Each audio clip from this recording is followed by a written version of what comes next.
Good morning. We're going to call the meeting to order. And Ms. Griffith, will you please call the roll? Ms. Werner. Present. Mr. Damp. Here. Mr. Williams. Here. Mr. Anderson. Mr. Armenter. Here. Mr. Blossman. Here. Mr. Brazel. Here. Mr. Brown. Here. Mr. Shadowland. Here. Ms. Jones. Here. Mr. Mallett. Here. Mr. Moore. Here. Mr. Perry. Mr. Starnes. Here. Mr. Woods. Here. Mr. Yarborough. Here. We have a quorum. Thank you. Would you all please rise for the presentation of the colors, the invocation, and the pledge presented by LSU's own Pershing Rifles.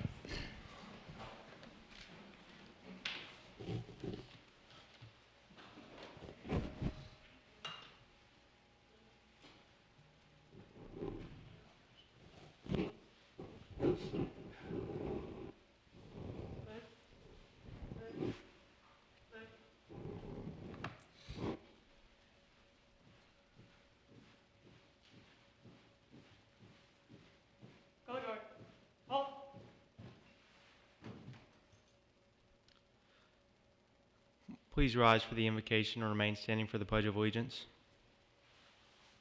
Bow your heads. Dear Lord, we thank you for letting us be able to convene today.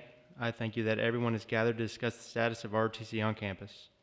Give us the strength to come up with creative and strategic solutions to the problems being presented today so improvements can be made to honor our military and our beloved university. We ask that you also give us the Fighting Tigers strength tomorrow to defeat our adversaries and give all glory to you, Lord. In your holy name we pray. Amen. Amen. Please join me in the Pledge of Allegiance. I pledge allegiance to the flag of the United States of America and to the republic for which it stands, one nation, under God, indivisible, with liberty and justice for all. Order. Colors. Right. Face. Forward. March.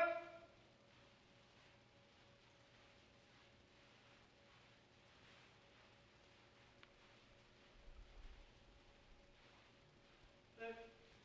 Left.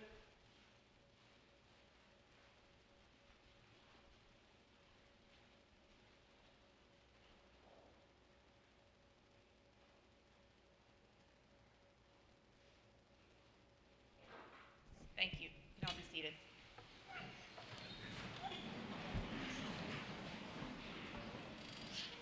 Before we begin with public comment, would the students from ROTC like to come forward and their commanding officers as well, please?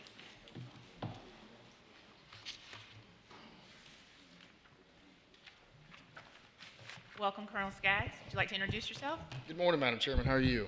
Very well, thank you. I am Lieutenant Colonel Evan Skaggs. I am the commander of the Air Force ROTC unit here at Detachment 310. Would you like me to speak freely now, ma'am, or? Just introduce yourself and discuss a little bit about the program and the Okay. students who joined us today in the first. Our program is designed, it's a 4-year program to create young second lieutenants for the United States Air Force. The 4-year program is rigorous.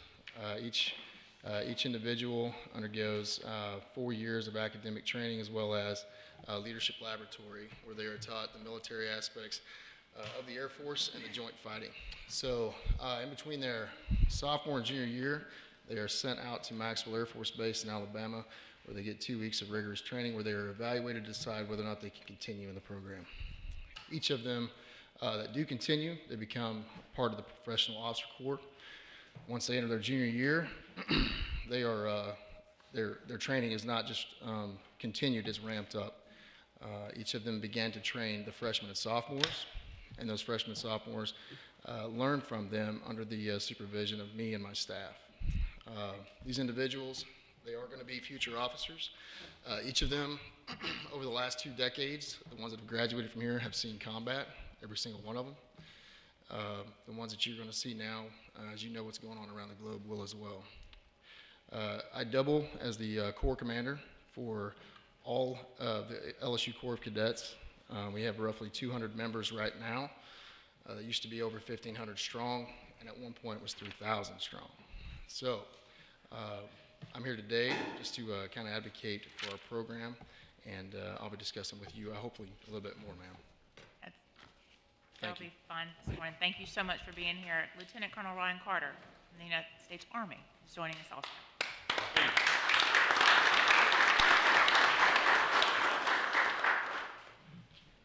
Madam Chair, thanks. Colonel Skaggs, what a great way to lead us out. My name is Lieutenant Colonel Ryan Carter. I serve as a professor of military science. This is my 3rd year here. We fall under both ROTCs. We fall under the College of Humanitarian Sciences and Studies. So I want to give you a quick back brief on what ROTC for the Army does here for the university. 76% of my cadets, your students, are STEM majors. We are represented in all colleges across LSU. Our average GPA upon graduation is 3.3 and higher, with over 85% of all of our cadets and students graduating on time or early. Our cadets come from 7 different states, 25 different parishes across Louisiana, and over half of our cadets participate either in varsity, club, or Greek activities across campus. All of our cadets, both Army and Air Force, volunteer. Another factoid for you, our size is small, as Colonel Skaggs talked about. We presently represent about 0.25% of the student population here at LSU, totaling about 31,000. So that's why our numbers, that's why I say it's about 0.25%. You may or may not have known, in 2018 for Army ROTC, we represented and we were awarded the #1 cadet in the entire nation, over 5,000 different cadets across the nation. Think of this as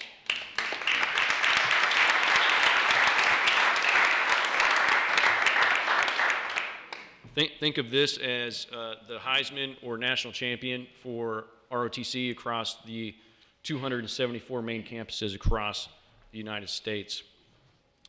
We continue to place our cadets in the top 10 nationally, and we have a 100% pass rate for specialty schools concerning airborne, air assault, mountain warfare, sapper, and jungle.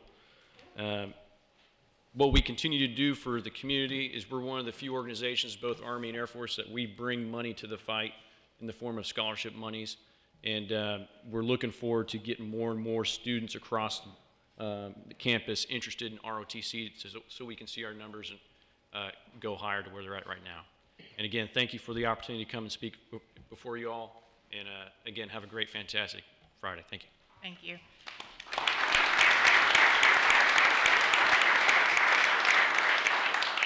Would the cadets please come forward and just introduce yourself and where you're from in your field of study? My name's Cadet Elena Bomar. I'm from Baton Rouge, Louisiana. I'm the current wing commander for ROTC Det 310 here at LSU, and I'm an international studies major. Good morning, everyone. My name's Cadet Jack Spriggs. I'm from Prairieville, Louisiana. I'm studying international management with a minor in Italian. Good morning, everyone. I'm Cadet Carter Hunt. I was born and raised here in Louisiana, and I'm studying kinesiology. Hello, I'm Ashley Crespo. I'm from Mandeville, Louisiana, and I'm here for animal science, hoping to go to veterinarian school. Good morning, I'm Cadet Benjamin Flickinger from Baton Rouge, and I'm studying kinesiology. I'm Cadet John Chandler. I'm from Shreveport, Louisiana, and I'm studying ISTS. Thank you. On behalf of the board, I want to thank you all for the hospitality you showed us yesterday. We were able to take a tour of not only the historic military sites around LSU, but also tour the ROTC detachment, and then have dinner with the cadets of the Old War School leadership, as well as the ROTC leadership, and your cadet commander, Mr. Sampe. So the hospitality we appreciate very much. The opportunity to get to see where you work, where you learn, and all that's open, not just to you all, but to all LSU students. I think the board learned a lot. So, number one, thank you for that yesterday. And number two, I want the board to join me in thanking you for your service, gentlemen, and your future service to all the cadets, and to all veterans in the audience, and all former members of the LSU ROTC. Thank you all, and please join me in thanking them.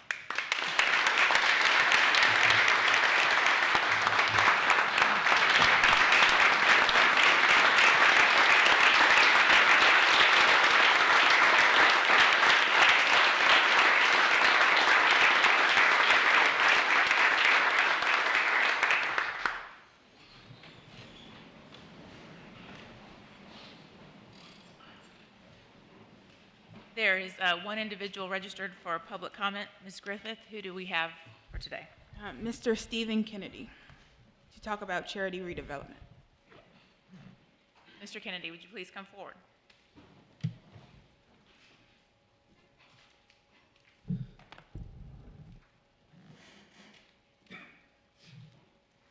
Okay. Perhaps he was unable to join us. All right, well, in that case, Mr. Brazel, will you please call the Academic Affairs Committee to order? Okay, I call the Academic Affairs Committee to order. Ms. Griffith, would you please call the roll? Mr. Anderson, Mr. Brazel, Here. Mr. Armenter, Here. Mr. Shadowland, Here. Ms. Jones. Here. Mr. Mallett. Here. Mr. Moore. Here. Mr. Perry. Mr. Yarborough. Here. We have a quorum. Thank you. Dr. Haney, would you please present the items for consideration?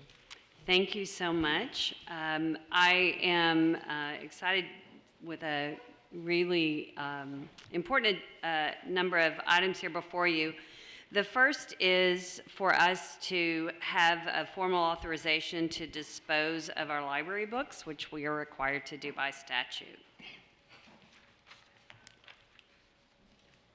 Are there any questions? If none, I'll receive a motion. Second. All right. Any objections? Without objection, it is approved. Next item, please. Yes, so the second item is a request from the LSU A&M campus to establish the Doctorate of Philosophy in Experimental Statistics. The letter of intent was approved by the regents in August, and this has gone through all of the vetting on our campus, and this will be a degree oriented toward the application of statistical analyses, and of course in the data-driven world in which we're living, we're quite confident that this will be a place of growth for us. There's currently 33 students in the MS, and we project enrollment of about 8 to 10 students in the program and believe that it will meet the Board of Regents completer thresholds within 3 to 5 years. So we move that for your approval. All right. Any questions?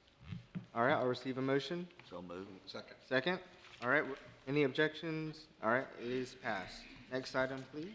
Yes, so next we have an item for STEM teacher certifications, and I appreciate that you've allowed me to invite Dr. James Madden, who is the Patricia Bowden Distinguished Professor in Mathematics and the Director of Special Programs in the College of Science, and he is here today along with some students to provide you some information about some of their research that bears very heavily on this topic, and so I invite them to the podium. Hi, I'm delighted to be here, and I thank the board for welcoming us. I want to introduce to you Alex Menson-Johnson, Daniel Rockwell, Tu Nguyen, and Tiago Beaulieu. These are 4 students in our senior seminar course, which undertakes each year the senior seminar undertakes a project that requires students to apply their mathematics skills to solve a problem of practical importance. In this case, they looked at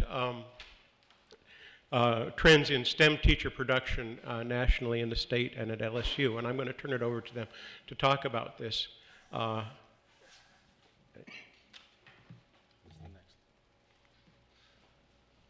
a group of 11 students from the Math 4020 capstone course from the math department at LSU.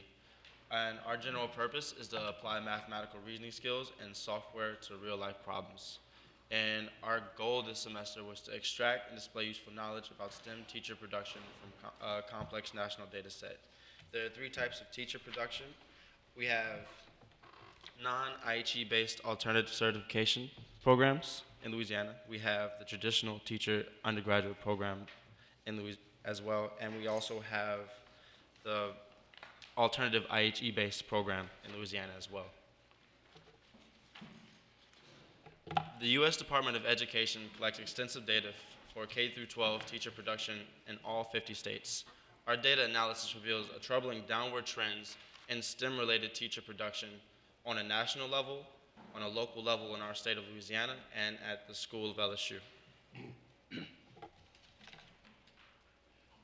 So right now we are developing a tool to view these trends in different ways, and here's a dashboard preview of what we're working on. It's a little difficult to see, but you can filter this data through different types of programs, different states, different years, as well as different university at the university level. So. When we look at this data, the one thing I like to take note is the declining of the alternative IHE-based post-baccalaureate programs in the state of Louisiana. This is what our data analysis as of now shows us. I invite Dr. Madden back up to talk more about this data.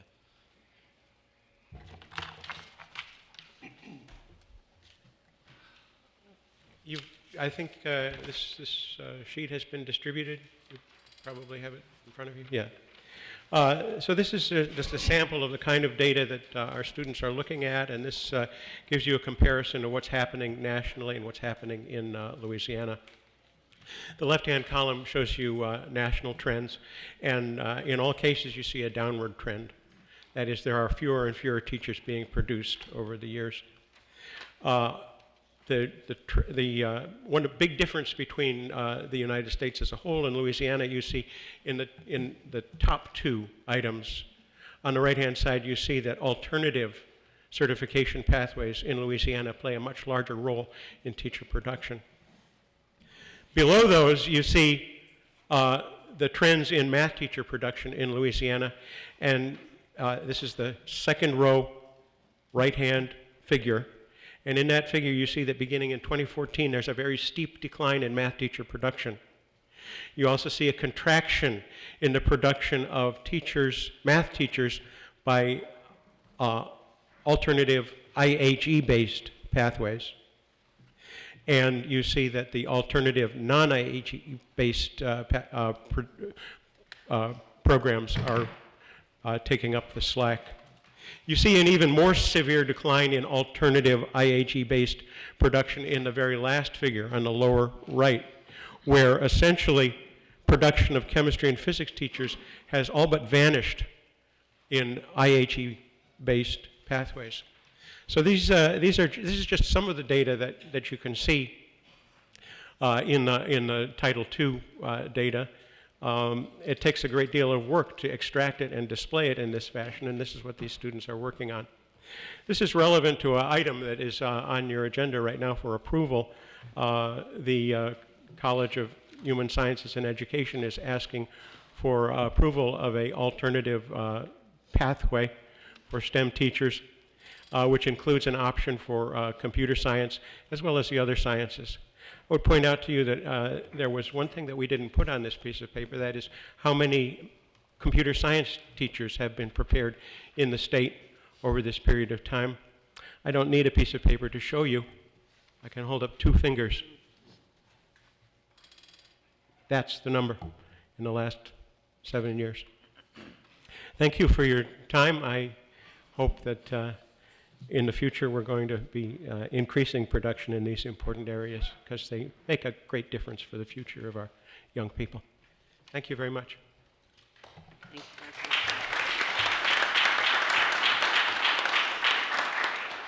Thank you so much to our fabulous students and to Dr. Madden for his leadership in this area.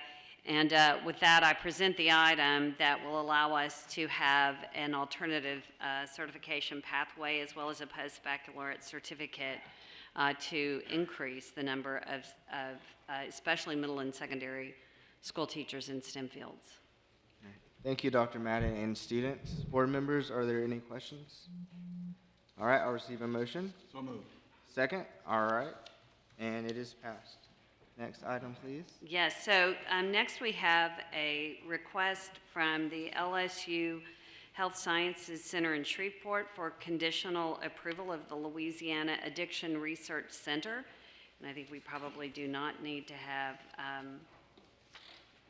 any more discussion about how critical this area is both for our state and, of course, across the nation. Are there any questions? I'll receive a motion. So moved. Second? Any objections? All right, without objection, it is approved. And next item, please. Yes, so next is a request from LSU A&M to establish a Bachelor of Art in Art and Design.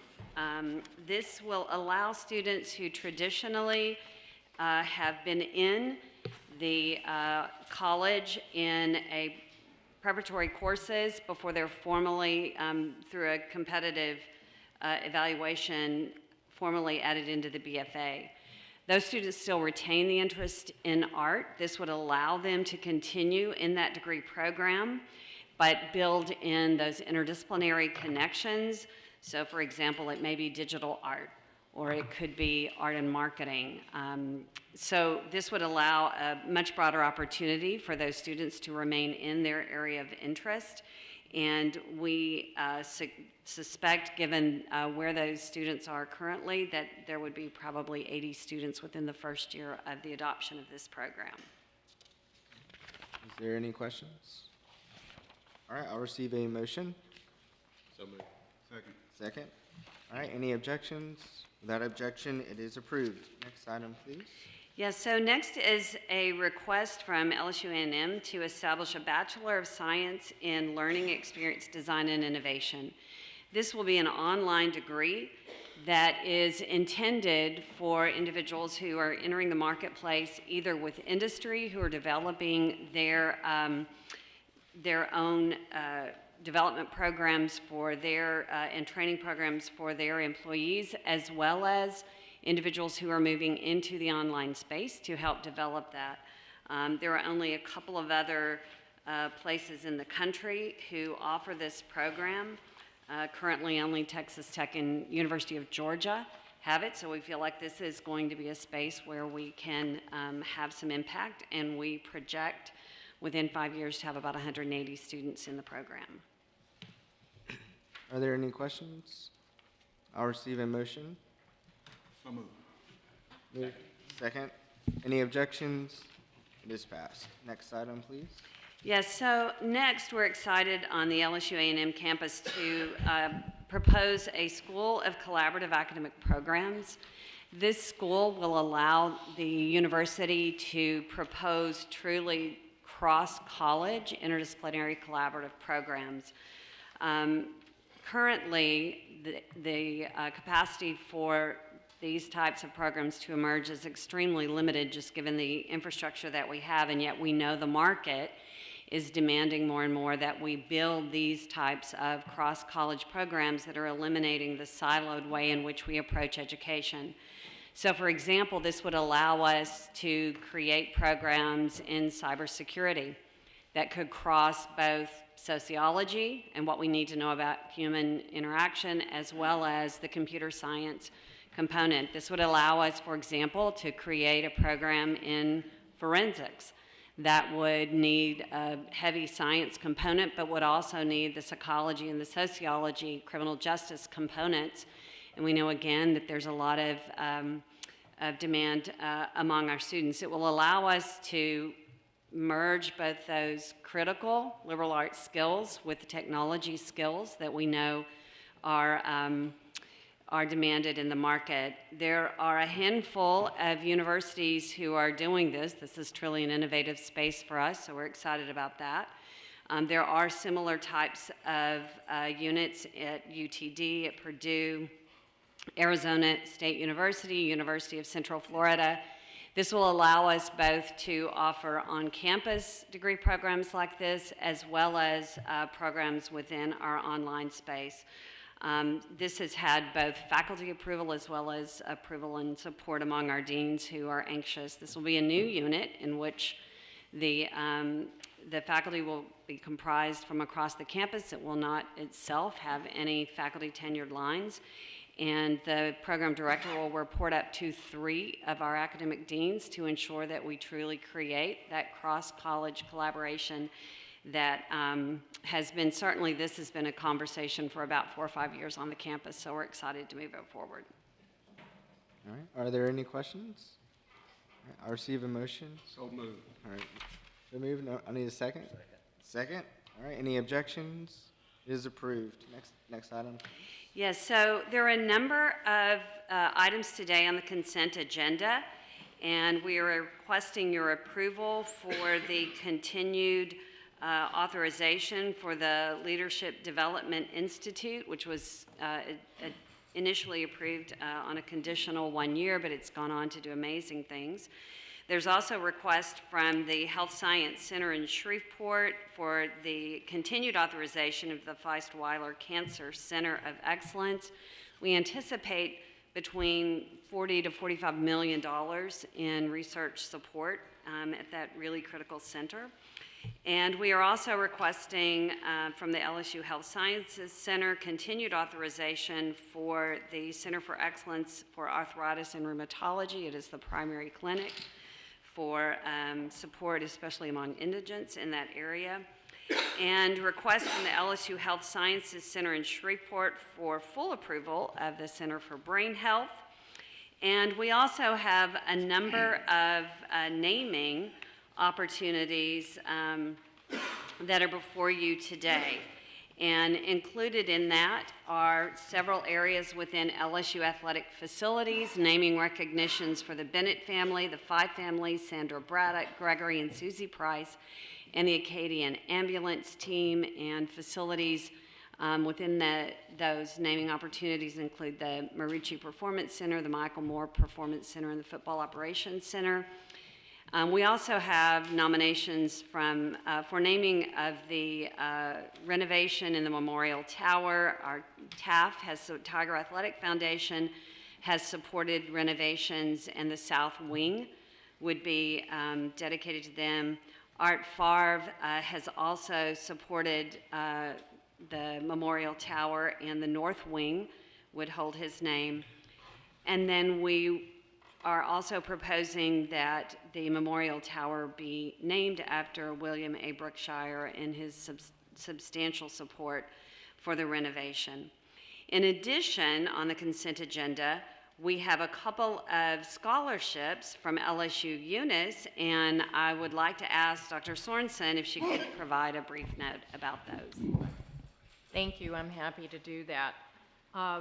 The first is the John L. Kuvion Memorial Endowed 2-Year Student Workforce Scholarship. Dr. Kuvion was a legendary chemistry faculty and administrator at LSUE.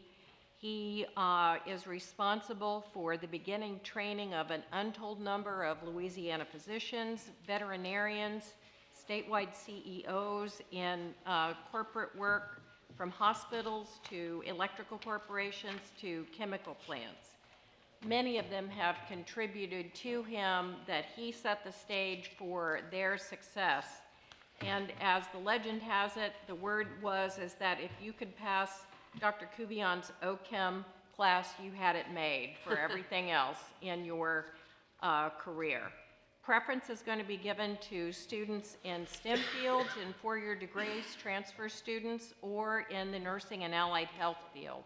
It was original endowment scholarship in the amount of $20,000, and we will be seeking a match.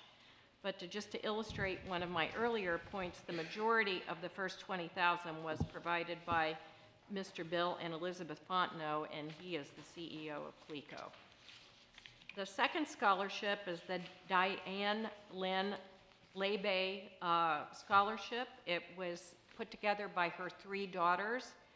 Diana Lynn Lebe was a CNA who accelerated to an RN. She is an LSUE alumna, and she was employed at the Acadia St. Landry Hospital.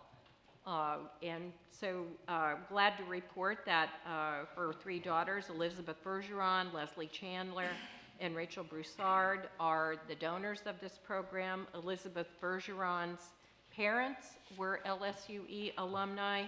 Elizabeth and her husband are LSUE alumni, as well as her husband's parents are LSUE alumni. And this will go for nursing scholarships. Great, and with that, we submit to you the consent agenda. All right, Dr. Haney, did you read item H? Which did I skip? I think it's the Art Favre North Wing. Right, the North Wing? Yes, So, I did. all right, and with that, I'll accept a motion to, Before you do that, I'd like to call on the chair to give us an updated report on my unanimously carried motion to name the PMAC floor after Dale Brown. As I recall the motion, the naming committee, which we now know is the Hall of Fame committee, was going to report to you, Madam Chairman. Yes, I received a report from the Hall of Fame committee this week, and they are taking the issue under serious consideration and advisement, and are continuing their work. I'm very pleased with the makeup of that committee. As many of you know, is made up of not only representatives of their academic community, but very distinguished members of, and alumni from our athletics community. And they are taking this under very serious advisement and studying this from all aspects, and will have reported to me on that progress. And we will take it up further along in the year when they come back with their final advisement to this. Thank you, Madam Chair. Are there any more questions? All right, at this time, I'll accept one motion to recommend all items on the consent agenda. So moved. All right, second? All right, and at this time, I will accept a motion to conclude the academic committee. All right, second? Second, all right, and Madam Chair, the academic committee. Thank you, Mr. Brazel. Mr. Chatelain, would you please convene the finance committee? Yes, thank you. Nicole, would you please call the roll? Yes, sir. Mr. Chatelain? Here. Mr. Blossman? Mr. Brazel? Here. Mr. Brown? Here. Mr. Damp? Here. Ms. Jones? Here. Mr. Mallett? Here. Mr. Moore? Here. Mr. Perry? Mr. Yarborough? Here. There is a quorum. Okay, thank you, Nicole. We have 5 items on the Finance Committee agenda to deal with, and the first one is fun from the standpoint of there's some significant cost savings in it. In case you're not familiar with interest rates, maybe everybody doesn't pay as much attention to them as I do, but rates are falling.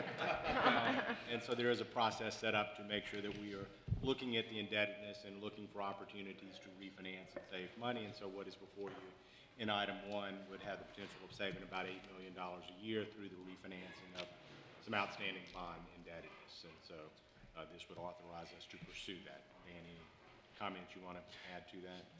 Yes, Mr. Chatelain, as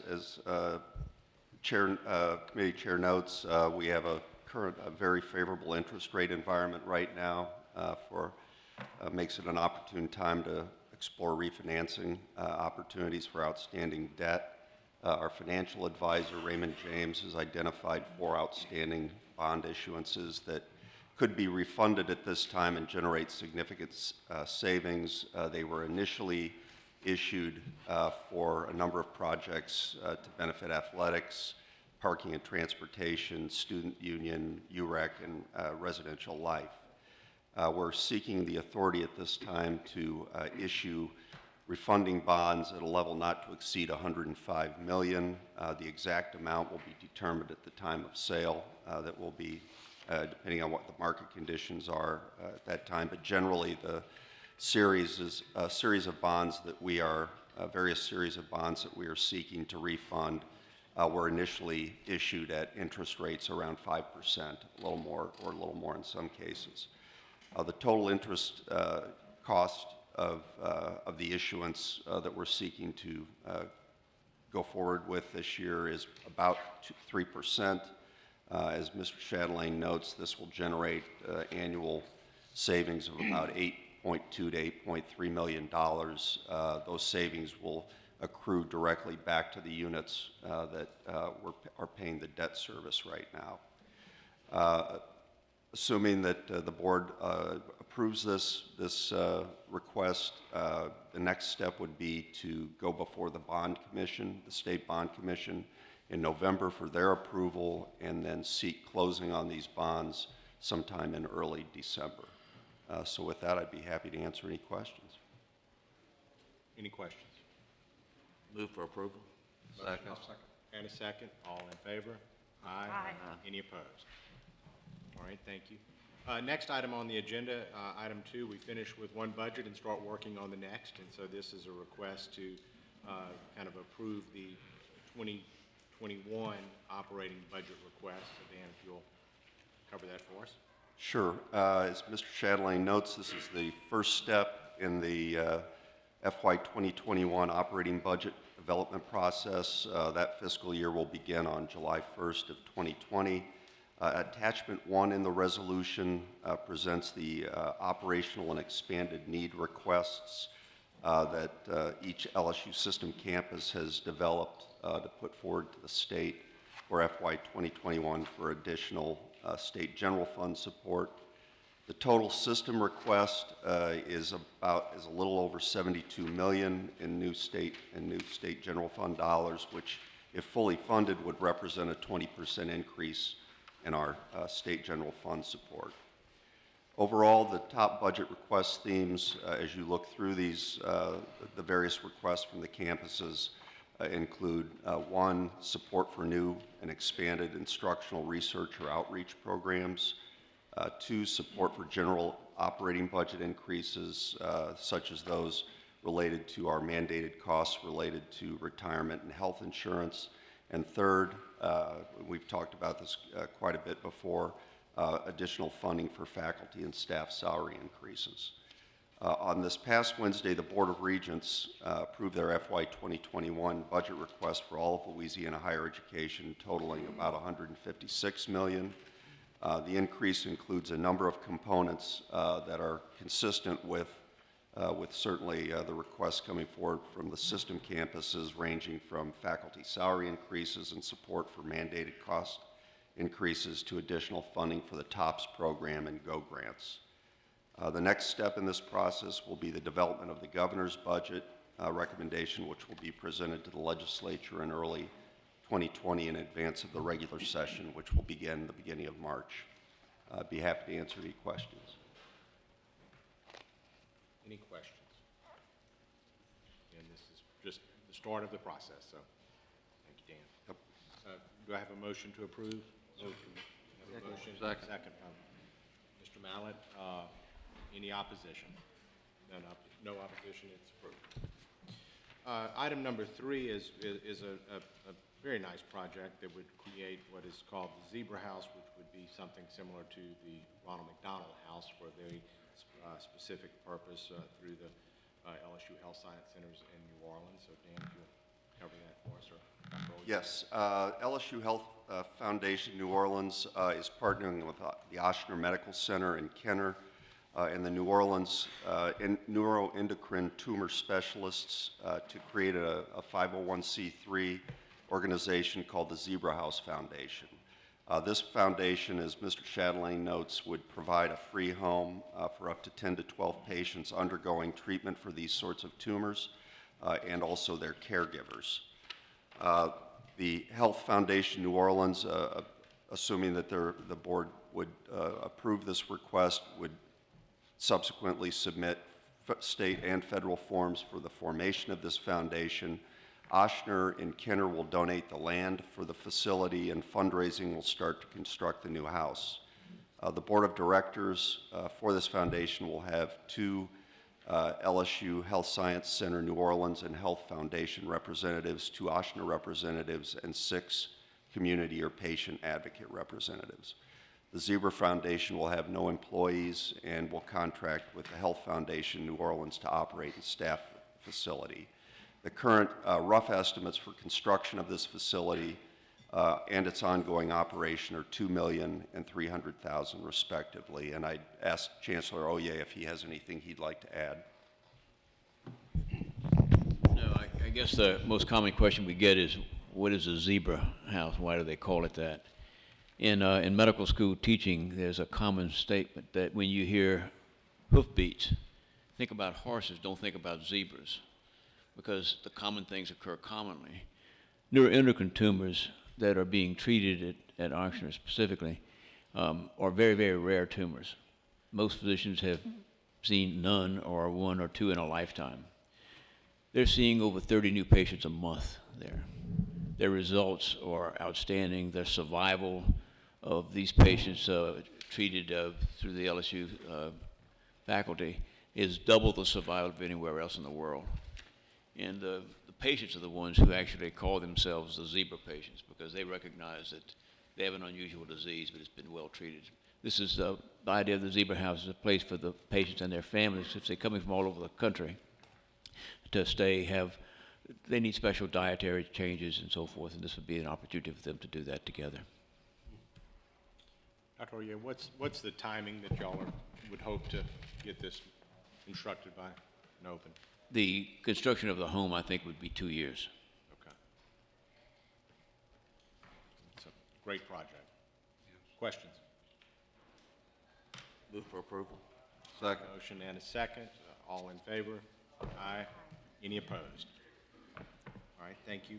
Still on the Health Science Center in New Orleans, this is a request to allow them to establish a single-member LLC for various purposes. Dan, if you'll cover that for us. Yes, the Health Foundation New Orleans, as you may remember, has begun engaging and plans to engage in multiple development projects in the near future that will involve the ownership and leasing of real estate, entering into construction contracts, and entering into various management agreements for the future operations of the projects.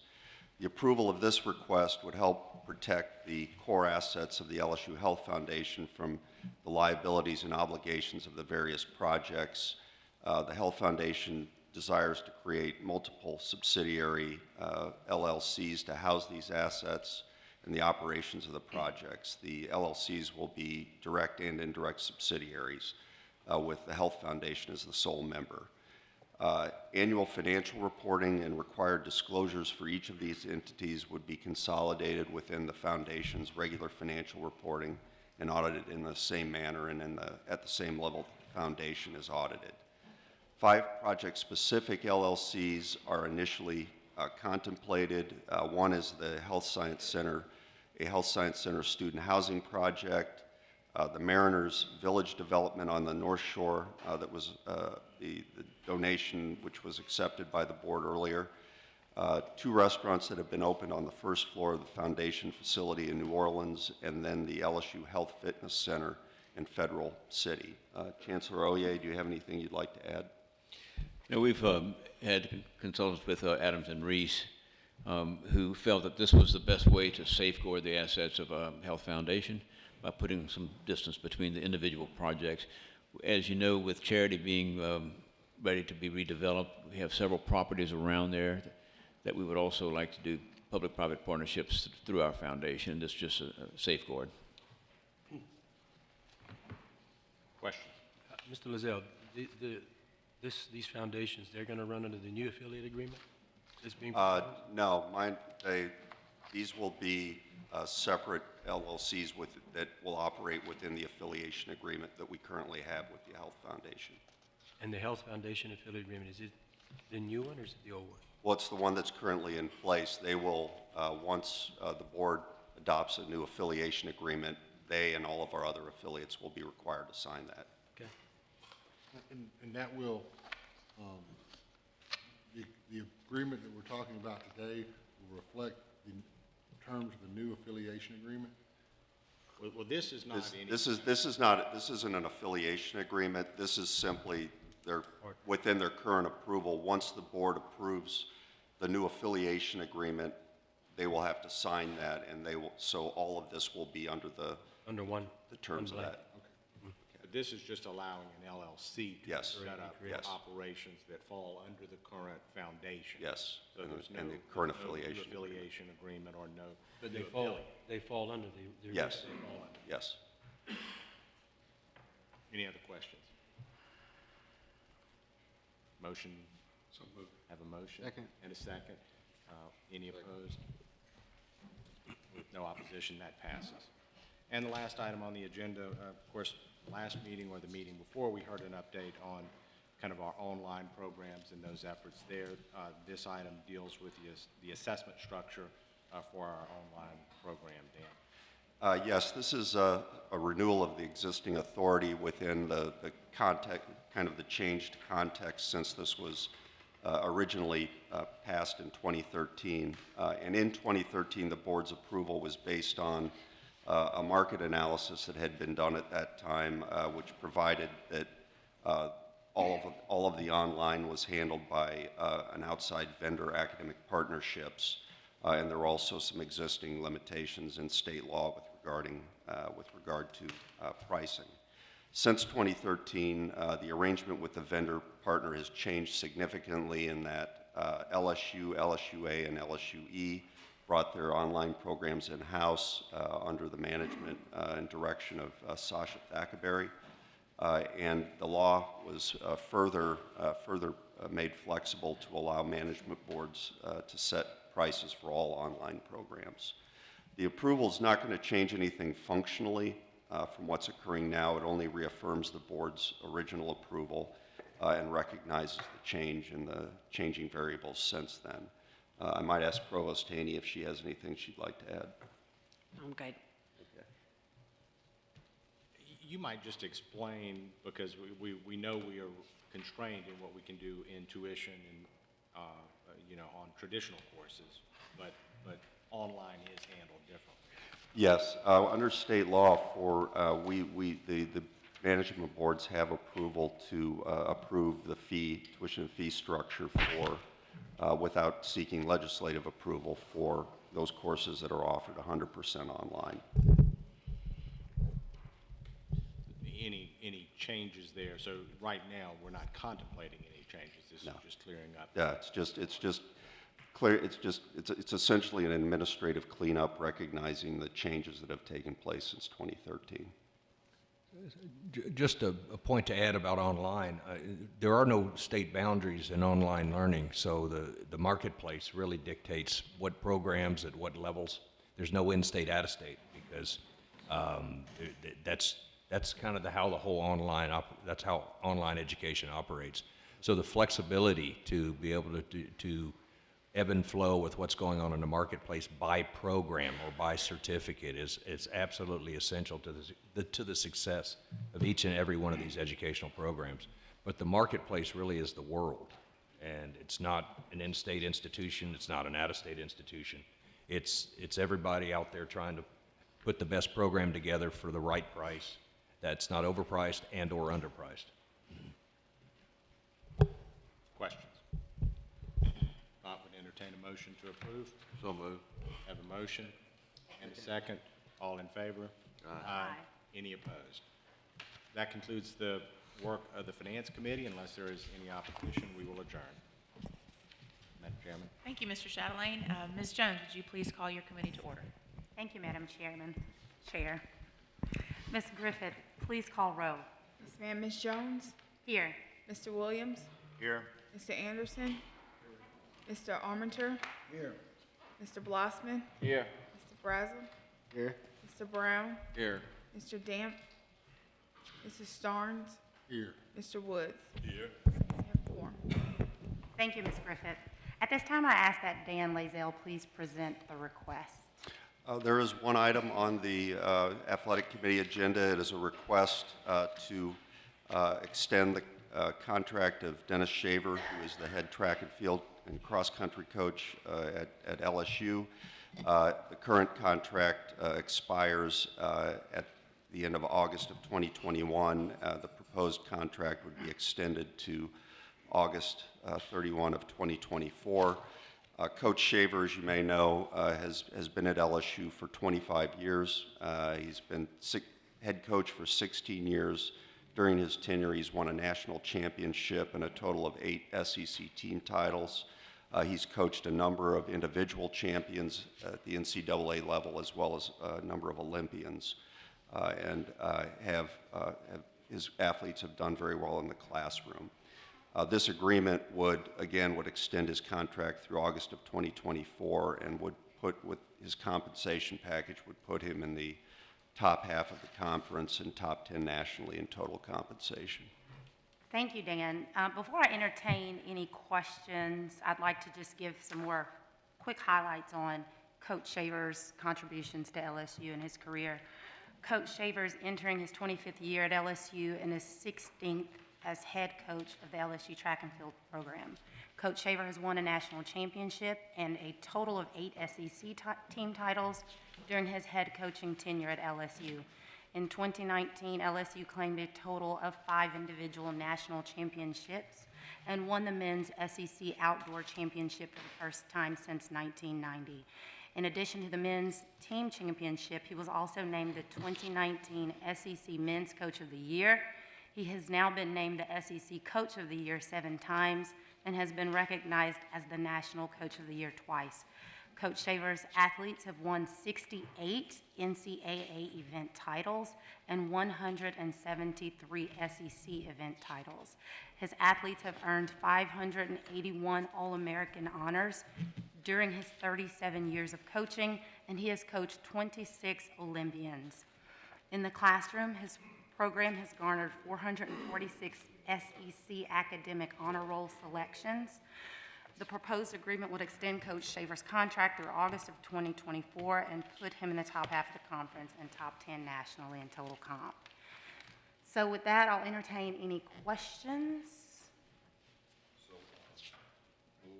Second. All right. So all in favor, please signify by saying aye. Aye. Is there any objection? Without objection, the request is approved. I'll accept a motion to conclude the Athletics Committee. So moved. Second. All right. Without objection, the committee is adjourned. Madam Chair, the Athletics Committee has concluded. Thank you, Ms. Jones. Mr. Woods, would you please call the Property and Facilities Committee to order? Yes, ma'am, Madam Chair. Ms. Griffith, please call the roll. Yes, sir. Mr. Woods. Mr. Brown. Mr. Shatterland. Here. Mr. Brazel. Here. Ms. Jones. Mr. Mallett. Here. Mr. Moore. Here. Mr. Starnes. Here. Mr. Williams. Here. Mr. Yarborough. Here. Mr. Woods, there's a form. Thank you very much. Mr. Lazelle, are you going to lead or? Yeah, I'll head off or start off the charity. Yes. Okay, good deal. Thank you. Okay. Mr. Lazelle. Thank you. The first item is a request from LSU to enter into a lease for the Charity Hospital redevelopment project. As you know, this has been a 2.5-year plus process that we have worked in concert with the LSU Real Estate and Facilities Foundation. You approved a pre-development agreement, which was a milestone back at the January 2019 meeting. But this project is really 14 years in the making since the old Charity Hospital was essentially mothballed after Hurricane Katrina. Here this morning we have representatives from the Real Estate and Facilities Foundation who have been our strong partners in this project. Tulane Partners, who is the developer, and we also have representatives from Tulane University who are going to be an anchor tenant of the facility. They've kindly chosen to wear purple ties as opposed to green to the meeting, for which we're appreciative. And with that, I'd like to turn it over to Mr. Rob Stewart and Mr. Jimmy Moran from the Real Estate and Facilities Foundation. Thank you, Dan. I'm Rob Stewart, the chair of the Real Estate Facilities Foundation, and I think we've worked very hard on this project. We've had great support from LSU, the LSU staff, from members of the New Orleans community, including the Greater New Orleans Foundation. I think we've run a very fair and open process with this, and the presentation we have today and the proposal is in accordance with the pre-development agreement that you approved in January and was signed in February.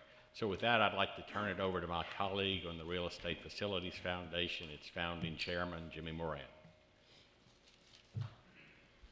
Good morning, Madam Chair. What we're here today for is to ask approval for the repurposing of the old Charity Hospital building.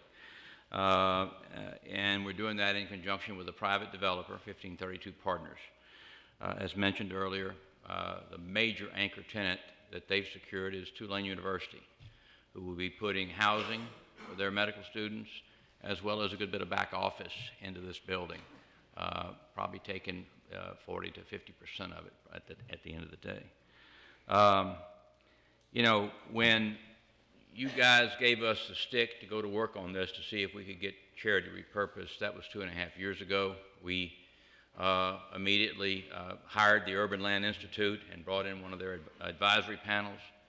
It's been a week in New Orleans, talked to about 150 leaders, had 2 public meetings, and ultimately came back with a roadmap for us as to what to do and what not to do and how to go about it. We retained Jones Lang LaSalle, probably the premier real estate consulting firm, management operating firm in the country to help us manage that process.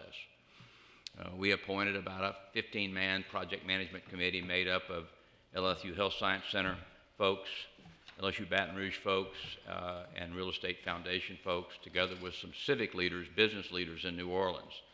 And we spent the better part of a year going through the RFQ and RFP process that JLL ran for us. And ultimately, at the end of the day, after evaluating all the proposals, we selected 1532 partners. Quite frankly, I was before this board 22 years ago to talk about the first project I ever worked on for LSU and that was the very first project in Tiger Stadium when we built the initial suites. And I thought at that time that that would be the most transformational project I would have ever done. Obviously, that turned out well, and it led to 2 other projects in Tiger Stadium, and we now have probably the finest stadium in the country, and we didn't have to build it from the ground up. We were able to save that.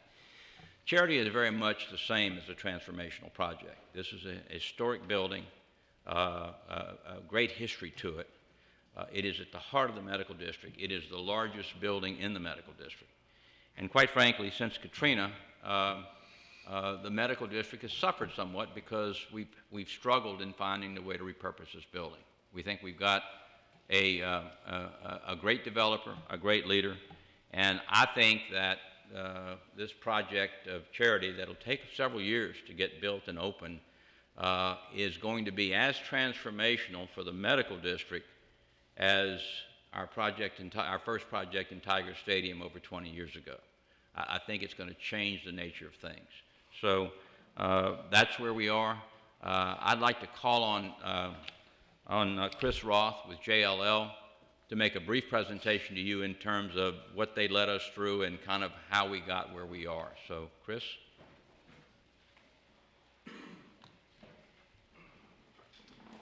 Good morning. I'm Chris Roth. I'm the COO of our public sector practice at JLL. I'll bring up Brian Carroll as well because he was a day-to-day manager on the project.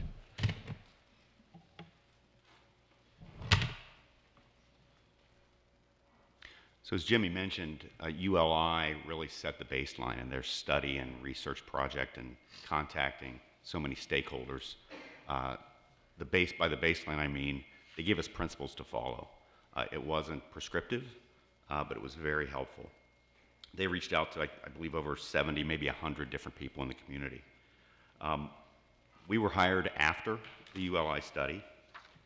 We were hired by REF to facilitate the PMC, the Project Management Committee, and I think importantly, we weren't hired to develop a report or to do a consulting study, but to drive results. So we are thrilled and frankly honored to be here today with some results. There were several people, as you can tell, the board of directors, the PMC members was a diverse group. I won't go into those. Process, yes, it has been a long time. What we were able to bring, what JLL was able to bring to this process, I would describe as the best of a public procurement and the best of a private sector real estate deal. Because we were engaged by REF, we were able to be more transparent than we would have been in a public procurement. We were able to hold discussions, but we also, because it is our nature and the nature of our group, we were able to run this procurement like a federal or a state procurement with those aspects of those procurements, which are fidelity to the bidders and rigor in terms of reviews, documentation, and so forth.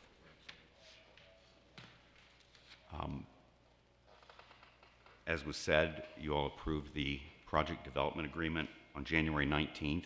That agreement basically laid the ground rules from January 19th until today. We've adhered to those ground rules through the negotiation of the ground lease, and I'd like to ask Brian Carroll to step up to quickly talk to us about some of the terms of the ground lease. Thanks, Chris. Again, this body has already approved the pre-development agreement, which outlined the key business terms for the transaction. Just a couple of highlights. First, the developer will pay an upfront payment of $11.85 million. 1/3 of that comes upon lease signing, which is non-refundable. The remaining 2/3 comes upon approval of their plan as approved by the Property and Facilities Commission. The term is for 99 years. After the upfront payment, there is $250,000 a year, which escalates over time, that would get paid as a ground lease payment that follows the redevelopment of the asset. I won't go through all, we spent, almost a full year negotiating this ground lease. I won't go through all the terms. I just want to point out one key non-financial term, which is that the developer will adhere to the commitments that they put forth in their proposal around diversity, inclusion, and equity, and will be monitoring that throughout the term of the ground lease, which was really important to the group and really important to our procurement process. That was part of their proposal, that they were graded on that. That was part of the reason they were selected, and it's a key feature in the ground lease and will be monitored moving forward. And so with that, I'll turn it back over to Dan.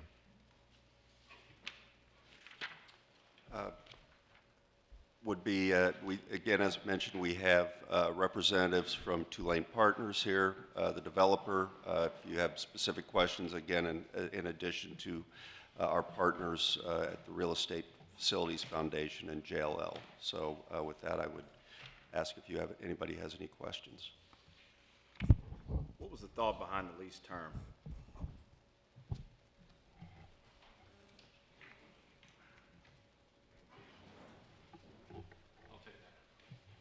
Are you referring to 99-year ground lease term? Is there another lease term that? Yeah, sorry. Well, there's lots of terms, but length of term. So that really, it boils down to essentially a mandate for financing of a project like this. Shorter things, you're going to have a really difficult time getting banks to finance. There's lots of, one of the reasons we selected this group was their mix of debt and equity and kind of the financing and the risk that posed to this project. One of the things the university can do to minimize that risk, both to the institution and to the developer, is to elongate that ground lease term such that banks are willing to lend and sort of the capital markets are willing to have a term that they understand and are kind of used to operating within. So that was the rationale for allowing that term. My second question is the diversity and inclusion parts of the lease agreement, or sublease, I guess, whichever one it is. Is that not just in vendors, but also on the equity side of the entire project? There is an equity component to that. There's an operational component of that. There's a workforce component to that. One of the reasons they were selected was that they had an extremely robust project start to project finish diversity, inclusion, and equity commitments that made it into the ground lease. So every element of this project will include some element of that, and it is codified in the ground lease. Thank you. Mr. Woods? Yes. I'll ask a question on behalf of Mr. Perry, who's not here today, but I think there was some discussion about the residential component and leasing and in complying with the New Orleans restrictions and maybe licensing part of the project as a hotel to comply with those. Was that discussed? This is about permitting. Essentially, New Orleans will not be the permitting agency here.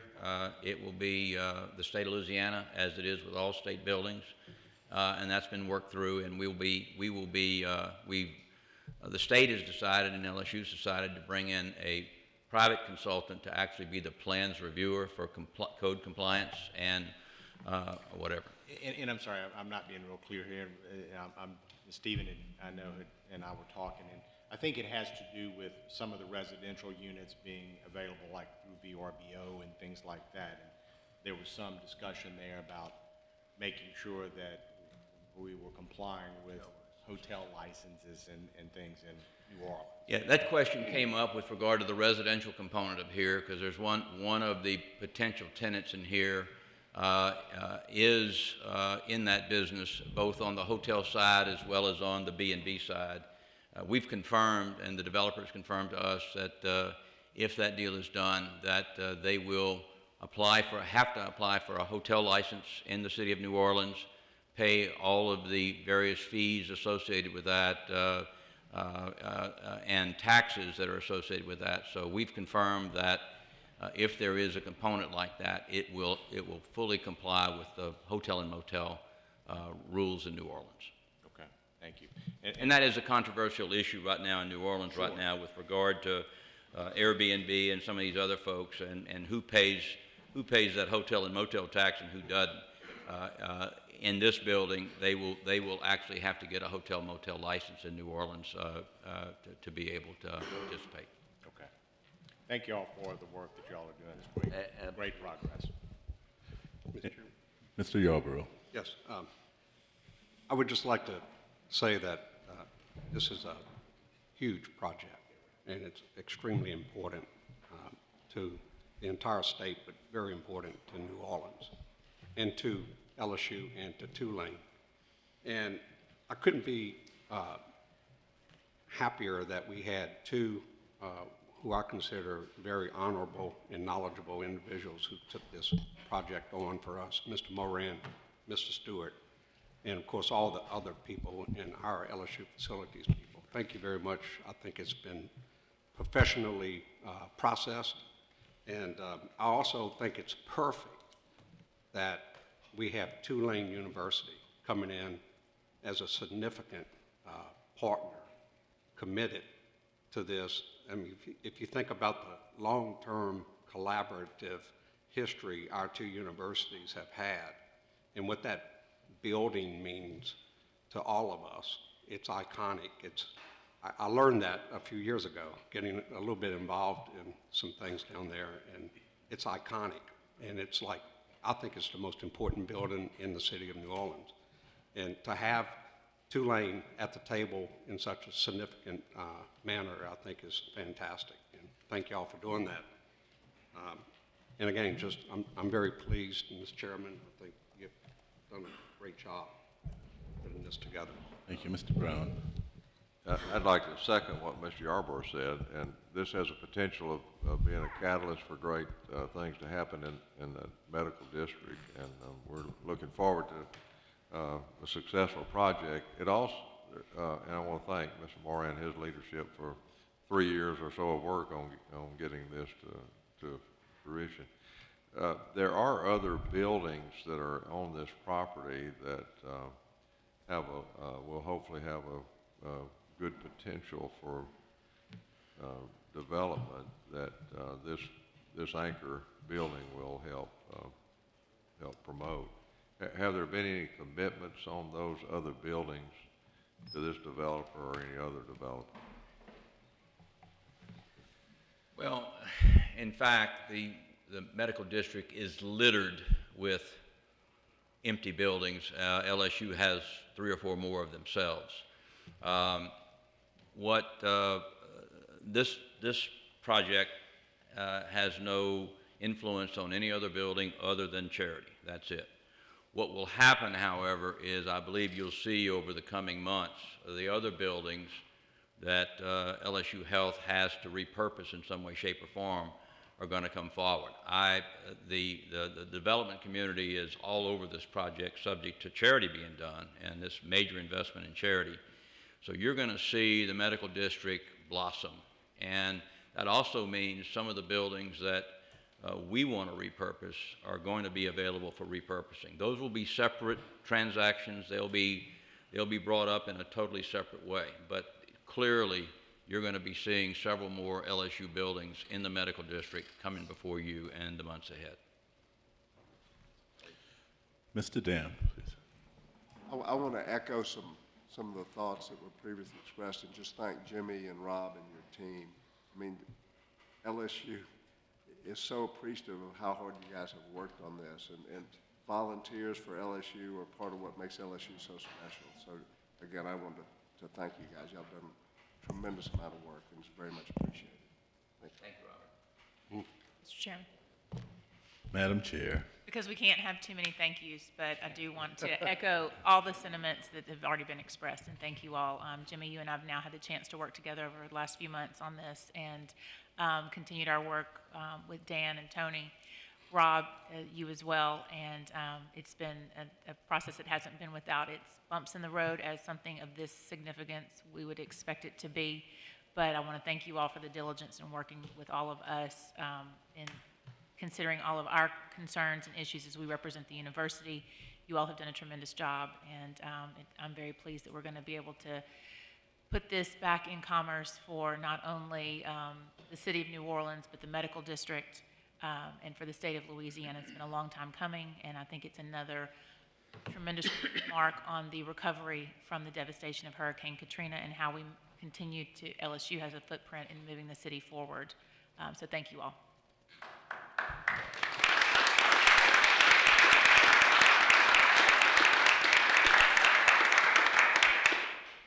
Mr. President. Thank you, Mr. Woods. I'd just like to also say there's another benefit. We have 3,000 medical students right there. And this creates more of a campus environment for our medical students and our faculty and staff who are there every day, who live there. It creates a safer environment for them, and to get the area bustling again is going to do nothing but benefit the 3,000 medical students that we have there and the faculty and staff that live there and work there each and every day. So there are so many benefits, but certainly our students are going to be a primary beneficiary of this redevelopment. Any further comments? Motion to approve. Second. Thank you, Mr. Before I move on, I need to make one comment. It's a personal privilege, Madam Chair. As one who was born in Charity Hospital, and along with my colleague, Mr. Williams, I'm sure, and one who lived through Katrina, this is a great day. I want to thank, first of all, this board for taking this on and your support of this project. LSU staff, Mr. Oye, Mr. Lazelle, Lombardo, the entire LSU team, as well as the folks from REF, who I think did a fantastic job. I think their record of delivering great products all over this city and of Baton Rouge, and I'm confident that New Orleans will be in that number as well. I also would like to thank this board for having a commitment to diversity that's included in this proposal, in this project. Mr. Williams, I know you put a lot of time and effort working this board and this organization, and President King, your sensitivity from your organization is shown in the final product.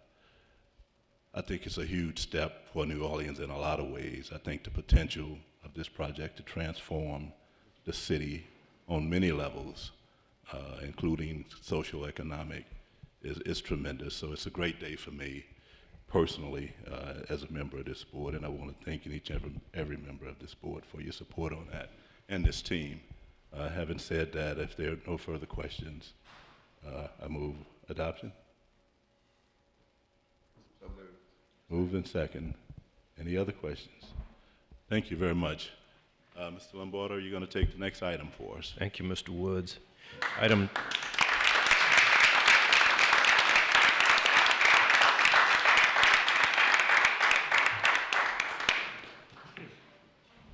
Item 2 is a request from LSU Health Sciences Center, New Orleans, to approve the purchase of land and squares 431, 441, and 463, First District in New Orleans. This transaction is part of LSU Health Sciences New Orleans' continuing effort to improve campus security and construct future academic buildings. If Mr. or Dr. Oye would have any additional comments. No, it's part of our overall master plan that we've been working on for over a decade now, trying to accumulate the properties right near us to prevent some less desirable elements from coming in there. So it's part of our future development. Any questions on the item? The funding for purchasing it, Dr. Ollier? I'm sorry, sir? The funding source for purchasing the property? Part of it is from our reserves. Part of it will be from our foundation as they accumulate some of the property for us, and we do shared projects. At this point, do you have any planned use of the property, or is it just to inventory the property for future? We have nothing concrete that is there. We have had multiple discussions with potential development there, but it's a little premature to talk about that now. Good. Look for growth and opportunities. Any other questions? Move for approval. Moved by Mr. Moore, Second. Second.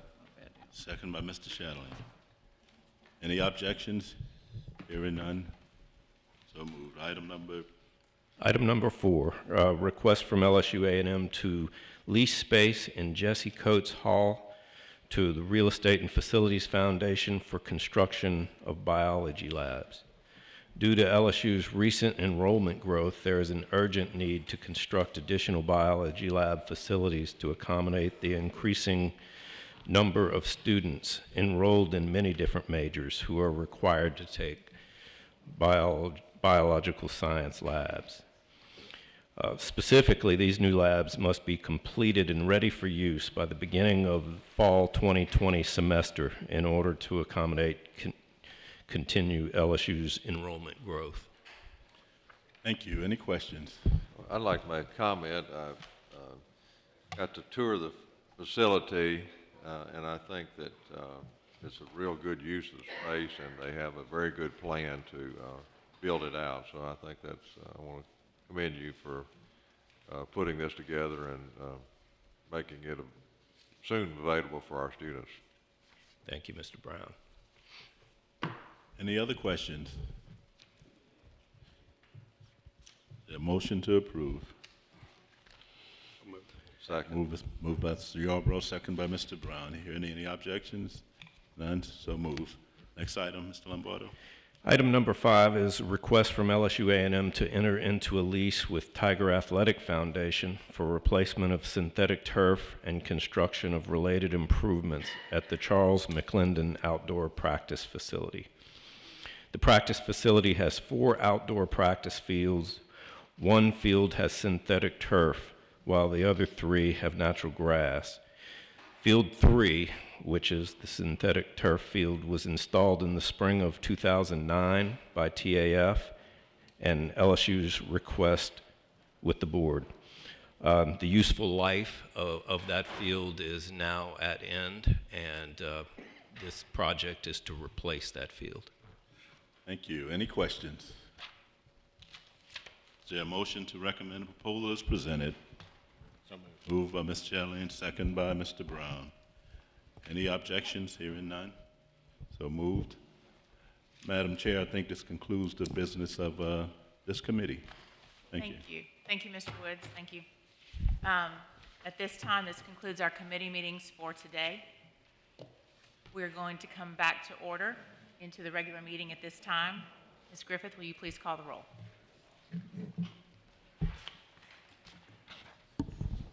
Ms. Werner? Here. Mr. Damp?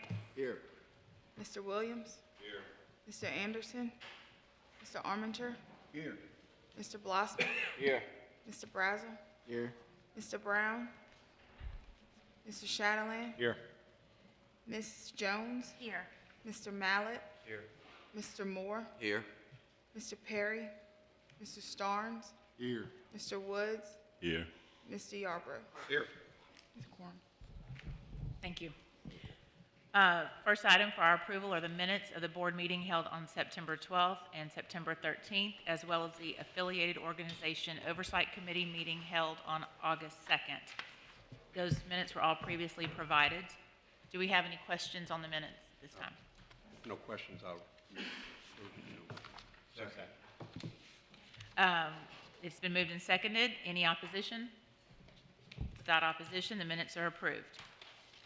We're now going to move the agenda into personnel actions requiring board approval. At this time, I would like a motion to move into executive session to discuss a personnel matter and a matter involving potential litigation. Is there a motion? So moved. Second. Any opposed? We need a roll call vote on this one. Okay. Ms. Griffith, would you please? Okay, Ms. Werner, Yes. Mr. Damp, Yes. Mr. Williams, Yes. Mr. Anderson, Mr. Armature, Yes. Mr. Blossman, Yes. Mr. Brazel, Yes. Mr. Brown, Yes. Mr. Chatelain, Yes. Ms. Jones, Yes. Mr. Mallett, Yes. Mr. Moore, Here, yes. Mr. Perry, Mr. Starnes, Yes. Mr. Woods, Yes. Mr. Yarborough. Yes. All approved to go. Thank you. This time we'll move into executive session. Board members, you'll get your lunch on our way to the boardroom, and all the rest of you, this will be our lunch break as well today.